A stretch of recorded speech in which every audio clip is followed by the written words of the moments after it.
Hello bachcho, let's see this question. The question says, point 1. It is the phenomenon which keeps the Earth's surface cool at night. Point 2. The wavelength of thermal radiation lies in infrared region. Point 3. A large portion of thermal radiation is absorbed by greenhouse gases like CO2, CH4, N2O, CFC and O3, which heats up the atmosphere and give more energy to the earth, resulting in warmer surface. Which of the following statement is are correct regarding with green house effect? Question कह रहा है green house के effect के बारे में 3 point दिया हुआ है क्वेश्चन के अंदर। अब इस तीनों पॉइंट में से क्वेश्चन में पूछ रहा है कि कौन कौन सा पॉइंट सही है।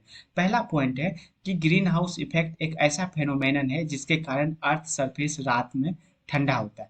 दूसरा कह रहा है कि जो थर्मल रेडिएशन है वो इंफ्रारेड रीजन में लाई करता है। और तीसरा पोर्शन कहता है कि जो थर्मल रेडिएशन होता है वो CO2, CH4, N2O, CFC और O3 के द्वारा एब्जॉर्ब कर लिया जाता है। इसको ये ग्रीन हाउस गैसेस भी कहा है। और थर्मल रेडिएशन को एब्जॉर्ब करने के बाद वो एटमॉस्फेयर को गर्म करता है और ज़्यादा एनर्जी देता है अर्थ को, ताकि वो वार्मर सरफेस बन सके। तो अब पहले आते हैं इसके की कॉन्सेप्ट में। इस क्वेश्चन का की कॉन्सेप्ट ही इसका आंसर होगा। तो पहले ये समझते हैं कि ग्रीन हाउस होता क्या है, ग्रीन हाउस इफेक्ट होता क्या है। मान लेते हैं कि ये सूरज है, ये पृथ्वी है और यहाँ कहीं सूरज है, ठीक है। अच्छा, पृथ्वी को अपन ब्लू कलर या कोई दूसरे कलर से ड्रॉ करते हैं। ये हो गया क्या, अर्थ, और ये हो गया अपना सन, ठीक है। अब अर्थ के एटमॉस्फेयर में कुछ गैस होता है, ठीक है। अर्थ के एटमॉस्फेयर में कुछ गैस हो गया जैसे मान लेते हैं, और वो गैस क्या, हर तरह का गैस होता है।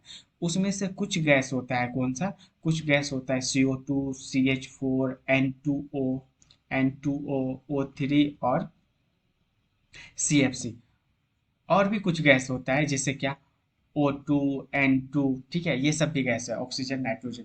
लेकिन अपने को सिर्फ ग्रीन हाउस के बारे में बात करना है, तो अपने को सिर्फ इस गैस के बारे में बात करेंगे। तो होता क्या है ना कि सूरज से, जब सूरज होता है तो सूरज से कुछ किरणें धरती पे पड़ता है, धरती के रोज पड़ता है। अब क्या होता है कि फिर जब ये धरती के किरण पे पड़ता है तो जो इसके सराउंडिंग में ये पांचों गैस है, ठीक है। कौन कौन सा, CO2, CH4, N2O, O3, CFC।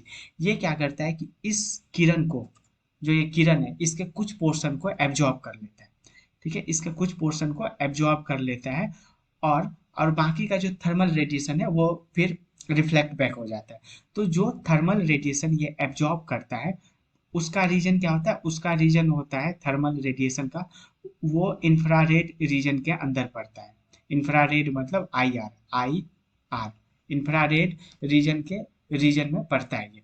अब क्या होता है कि ये एब्जॉर्ब कर लेता है। अब फिर सूरज जैसे शाम में तो सूर्यास्त हो जाता है, तो उसके बाद क्या करता है, ये CO2 इसको एब्जॉर्ब करके रखता है और रात में इसी थर्मल रेडिएशन के कारण जो पृथ्वी होता है वो गर्म होता है, ठीक है। Warm during hot, warm during hot. तो बेसिकली जो रात में पृथ्वी या अर्थ सरफेस गर्म होता है वो किसके कारण होता है, ये थर्मल रेडिएशन जो कि ये पांचों गैस एब्जॉर्ब करके रखता है। तो ये हो गया पहला पॉइंट। दूसरा पॉइंट कह रहा है, हाँ ये भी इंफ्रारेड रीजन में पड़ता है। उसके बाद पहला पॉइंट हो गया कि ये जो थर्मल रेडिएशन है वो इंफ्रारेड रीजन में पड़ता है। दूसरा, इस एब्जॉर्ब इस एब्जॉर्ब होने के कारण रात में ये हॉट होता है, वार्म ड्यूरिंग नाइट, ठीक है। अर्थ सरफेस रात में गर्म रहता है। और तीसरा पॉइंट और है कि जो थर्मल रेडिएशन है उसको ये तीनों गैस, ये पांचों गैस एब्जॉर्ब करता है, ये दोनों एब्जॉर्ब नहीं करता है। तो अब आते हैं ऑप्शन पे, पॉइंट पे। It is the phenomenon which keeps the earth surface cool at night. Wrong, warm रखता है रात में, ठीक है, इसके कारण। उसके बाद कह रहा है कि the wavelength of thermal radiation lies in infrared reason. हाँ ये सही है, जो थर्मल रेडिएशन होता है वो इंफ्रारेड रीजन के अंदर लाई करता है।